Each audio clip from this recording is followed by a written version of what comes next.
जो शैतान इनकी तरफ से विचार करेगा उसको करोड़ी होना पड़ेगा, करोड़ी होना पड़ेगा, उसको बचा नहीं सकता।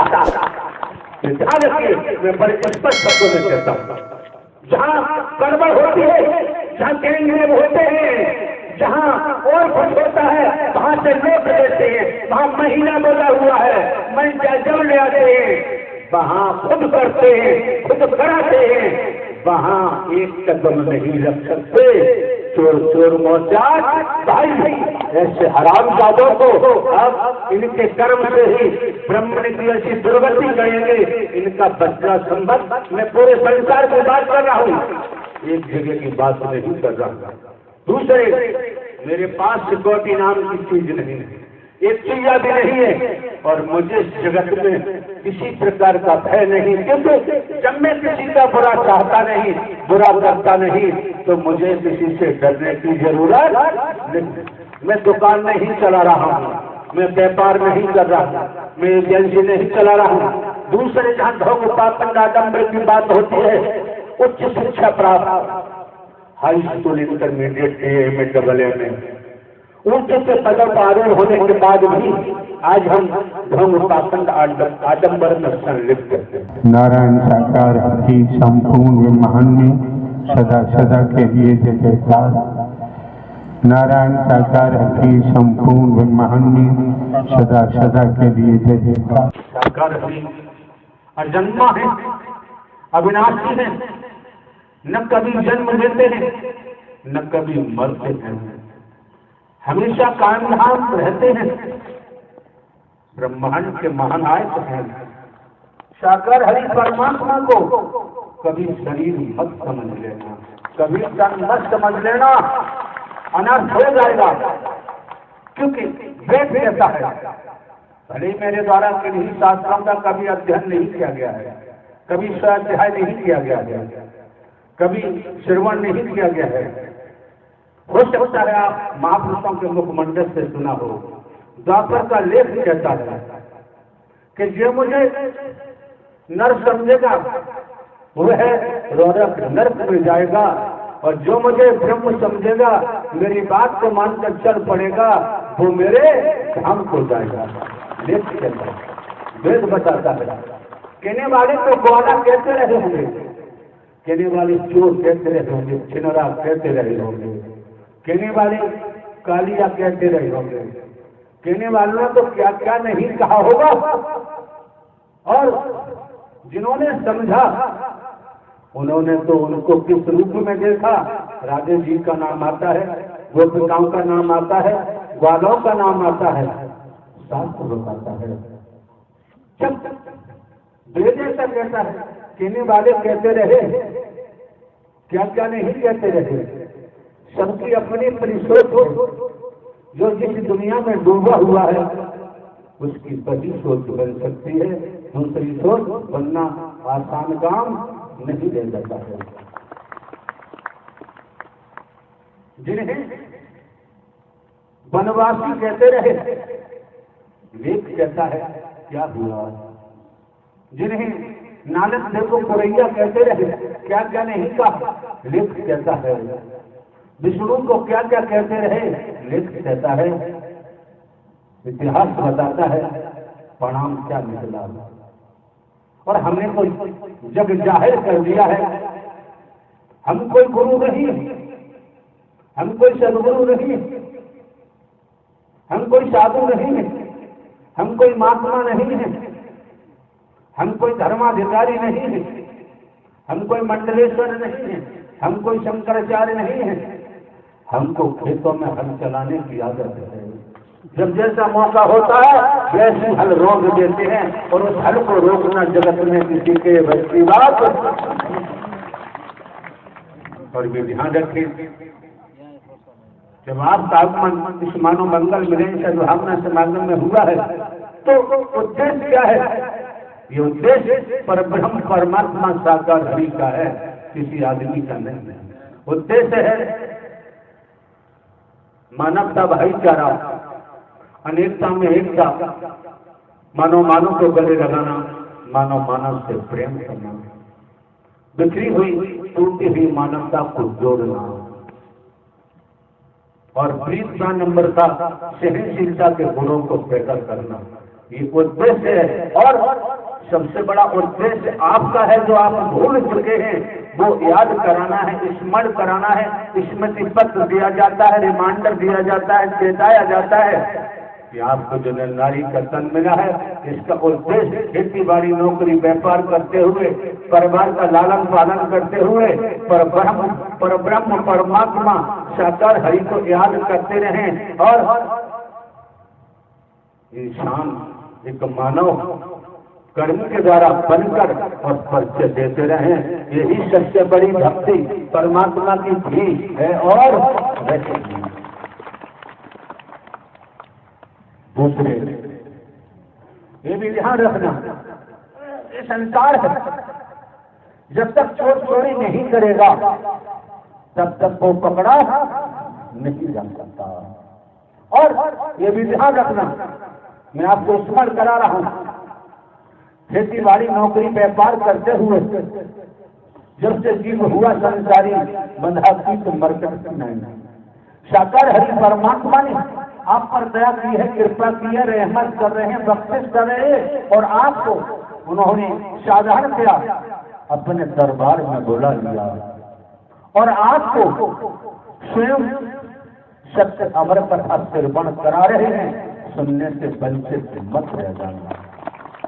कितनी बड़ी दया हो रही है, कृपा हो रही है, क्योंकि राजा रहे न रंग, बली रहे न औलिया, संतरी रहे न मंत्री, अधिकारी रहे न कर्मचारी, जो आया है तो जाएगा। राजा रंग तो फकीर, जिसका समय आ गया है उसके शरीर का देहावसान होगा, उसके शरीर की मृत्यु होगी। इस जगत में मेडिकल डायरेक्टर, साइंसदान, MBBS, MD, सर्जन कोई नहीं बचा सकता, ज्ञानी ध्यानी भी नहीं बचा सकता। जिसका समय आ गया उसे शरीर छोड़ना पड़ेगा। तनिक विचार करो, पिताजी के पिताजी चिल्लाते रहे, मेरे बेटे, मेरी बेटियां, मेरे भाई, मेरी बहनें, मेरे चाचा ताऊ, मेरे माता पिता, मेरी जमीन जायदाद, मेरे कोठी बंगले, मेरा पद, मेरा धन, मेरे कल कारखाने चिल्ला चिल्ला के मृत्यु को प्राप्त हो गए। संस्कारों से ही मिला और ये ही छोड़ गए, एक कतरा भी साथ नहीं ले गए। पिताजी भी यही बोल बोल से मर के चले गए। कहाँ गए? जगत में ध्यानी ध्यानी कोई नहीं बता सकता। इसी प्रकार चाचा ताऊ नाना मामा सगे संबंधी भी समस्त जखीरा इकट्ठा किया और यही छोड़ के चले गए। कहाँ गए कुछ पता नहीं। दूसरे ये भी ध्यान रखना, स्मरण रखना, बड़ी साधारण भाषा में, ग्रामीण अंचलों की भाषा में आपके सम्मुख रखा जाता है, आपको जानकारी दी जाती है।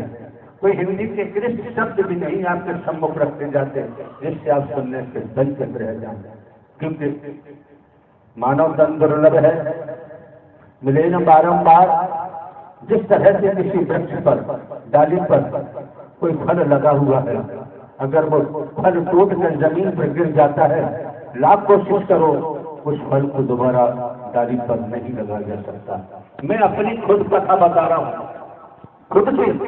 दुनिया में तो कोई राम जी की कथा बताता है, कोई श्री कृष्ण जी की कथा बताता है, कोई भागवत कथा कहता है, तो कोई सुदामा जी की कथा कहता है, कोई सीता जी लक्ष्मण जी की कथा कहता है। संसार में कोई विष्णु जी की कथा कहता है, कोई शंकर जी पार्वती की कथा कहता है। संसार में कथा कहने वालों की कमी नहीं है। जहाँ अच्छा लगे वहाँ जाओ या न जाओ, कोई आप पर निर्भर करता है। यहाँ आने वाले समस्त महापुरुष स्वतंत्र हैं, यहाँ किसी पर कोई बंधन नहीं लगाया गया है। मैं स्वयं की कथा बताता हूँ, इसे सुनिए। मैं अपनी बात बता सकता हूँ, स्वयं की जीवन की बात बता सकता हूँ और अच्छा से अच्छा सत्य ही बताऊंगा। एक शब्द मिलावट नहीं होगा। जब से हमने होश संभाला है तब से हमारी स्थिति तमाम जो मिथ्या नस्ल की स्थिति है उससे परे रही है। बचपन से खेतों में काम किया है, मेहनत की है। दुनियावी कैलेंडर के मुताबिक 18.5 साल की आयु में नौकरी मिली। मैं अपनी कथा बता रहा हूँ, इसको बड़े ध्यान से सुनना। जिसे आप पुलिस विभाग कहते हैं, वहीं से प्रमोशन हुआ, इंटेलिजेंस हम पहुंचे। 18 साल जुडिशियरी न्यायालय में कार्य भी किया है पुलिस में से लगातार, इंटेलिजेंस पहुंचे। अब अभी 16 वर्ष बाकी थी, नौकरी मिलती नहीं है। नौकरी खरीदने से भी नहीं मिलती। हम जैसे साधारण व्यक्ति को कहाँ मिलती? ब्रह्म की कृपा ये सब कुछ हुआ। अभी 16 वर्ष पहले हम जो समय सीमा निर्धारित है विधिक तरीके से, मैनुअल रूल्स के तरीके से, उससे पहले ही 16 वर्ष पहले पेंशन लेनी पड़ी, वो भी हेडक्वार्टर जाकर मंजूर करानी पड़ी। अगर हमारे वश में होता, मैं आपको स्पष्ट करता रहा हूं स्वयं की कथा, अगर हमारे वश में होता तो हम खेतों का हल नहीं छोड़ पाते। जो आप महापुरुष शरीर की जन्मभूमि वहां जाते हैं, पुरानी पुश्तैनी इतनी जमीन है कि 10 परिवार उस जमीन से आराम से अपना जीवन व्यतीत कर सकते हैं। उन्हें कहीं कुछ और करने की जरूरत नहीं पड़ेगी। ये आप भी आप जाके देख सकते हैं और जानते भी। हमारे वश में होता तो हम खेती बाड़ी नहीं छोड़ पाते। हमारे वश में होता तो ये नौकरी से पेंशन नहीं ले पाते। अब भी दुनियावी तौर पर स्टेट गवर्नमेंट के खजाने से तमाम धन मिल रहा है पेंशन के बतौर। लोग क्या कहते हैं? लोगों का अपना अपना मत होता है, लोगों को हम नहीं सुनते। पेंशन लेने के बाद चुप। आप जानते हैं जिस विभाग में थे बड़े शानों शौकत के साथ अपना जीवन व्यतीत करते थे। जिस तरह से अपराधी अपराध करता है और वो पुलिस की गिरफ्त में आ जाता है, पकड़ लिया जाता है, तो वो अपराधी की सारी स्वतंत्रता छिन जाती है। अपराध करने को वो स्वतंत्र था, सारी स्वतंत्रता छिन जाती है। पुलिस के अधिकारी कर्मचारी जैसा कहते हैं वैसे बोलना पड़ता है, वैसे बैठना पड़ता है, वैसे चलना पड़ता है, अपनी मर्जी से कुछ नहीं कर सकता। इसी प्रकार अगर हमारे वश में होता तो 16 वर्ष पहले नौकरी से पेंशन नहीं देते। अब परब्रह्म परमात्मा जो जगत के रचयिता है, ब्रह्मांड के महानायक है, हम किसी से मनवाते नहीं, हमें मनवाने की जरूरत नहीं है।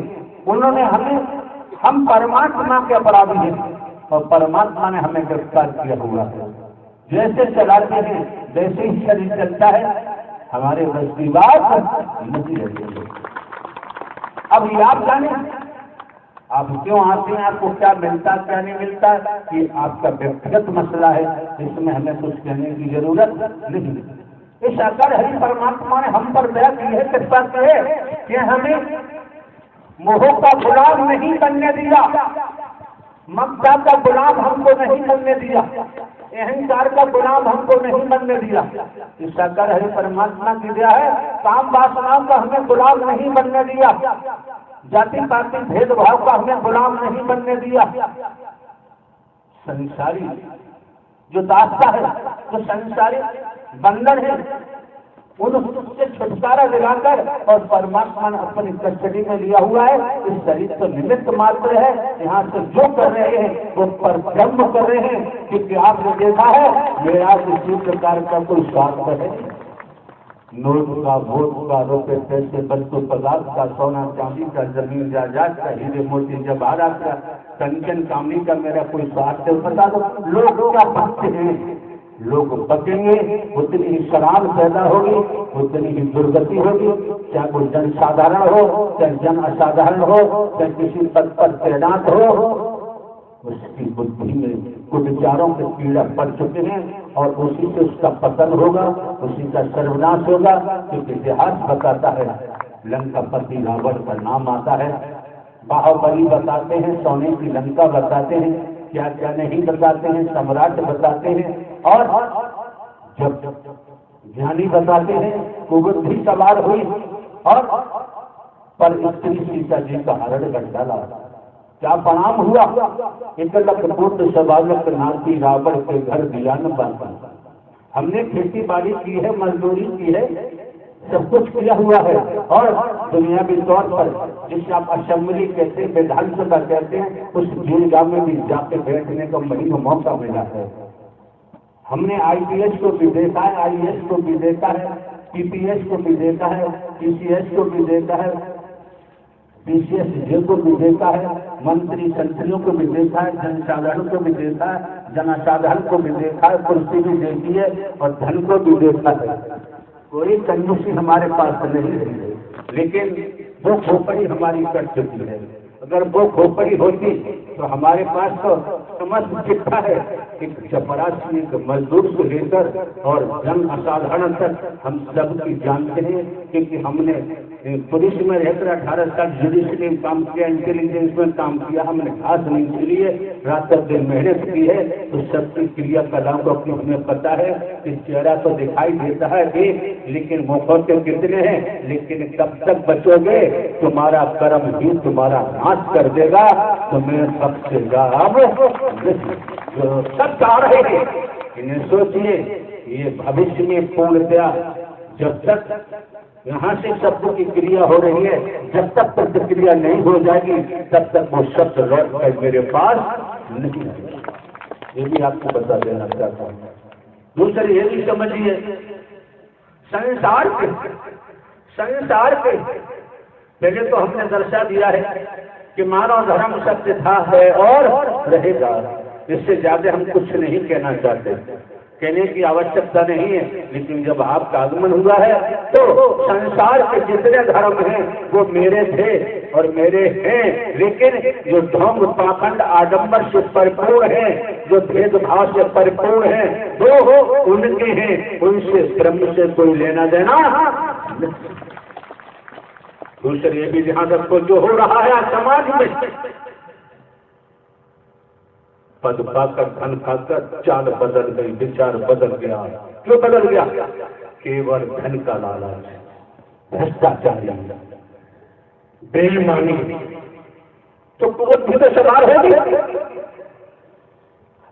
जब तक संस्कार है तब तक चल रहे हैं, और संस्कार समाप्त होने पर जिस तरह से पाप इकट्ठा किया है, पाप इकट्ठा हुआ, जिस दिन पाप पक जाएगा और पूर्व संस्कार समाप्त होगा, उस दिन जब पाप सवार होगा, फिर जगत में कोई नहीं बचा सकता। क्या है आज की दुनिया में? क्या है? आपने छोटी सी बात है कि वेदों में, शास्त्रों में, इतिहास में नहीं होगा, छोटी सी बात है, मच्छर जहां बैठता है और वहीं बैठता है कि मच्छर का काम है खून चूसना। मच्छर खून चूसता है जहां बैठेगा, और वहीं बैठेगा जहां उसको खून मिलेगा। आज के दौर में यही स्त्री पुरुष नर नारी के तनाव में, ऊंचे के पदों पर जैसे भी जिसका जहां मौका लगता है, दो जनसाधारण का खून चूसने में कंजूसी नहीं करता, उसे इंसानियत नहीं दिखाई देती, मानवता दिखाई नहीं देती, और वो धन के कारण, बाणवाद के कारण वो खून चूसता है, और वही खून जो पी रहा है धन के द्वारा, भेदभाव के द्वारा, वही उसकी धमनियों में जब विष बनेगा, जब हलाहल बनेगा, तो उसकी मदद जब परमात्मा नहीं कर सकते तो संसार में कोई करने वाला नहीं। और ये ध्यान रखें, जब मच्छर की बात आती है तो आपने देखा है, नाम मक्खियों का सुना होगा। मक्खियां भोजन पे भी बैठती हैं, बिस्ता पे भी बैठती हैं, सड़े गड़े मांस जानवरों पर भी बैठती हैं, जहाँ जगह मिलती वही बैठ जाती हैं। तो आपने भली भांति सुना होगा, मेडिकल साइंस के द्वारा सुना होगा, जानकारी होगी कि मक्खियां जहाँ बैठती हैं वहीं संक्रामक रोग पैदा करती हैं, जहाँ बैठती हैं वहीं बीमारियां पैदा करती हैं। इसी तरह से आज समाज में जो भेदभाव का विषय है, जो जाति पाति ऊंच नीच का विषय है, ये निरंतर संक्रामक रोग पैदा कर रहा है। जब संक्रामक रोग पैदा कर रहा है और अगर ये कंट्रोल नहीं किया गया तो समाज में इसका परिणाम क्या होगा? परिणाम होगा लेकिन दोषी वही है जिन्होंने संक्रामक रोग भेदभाव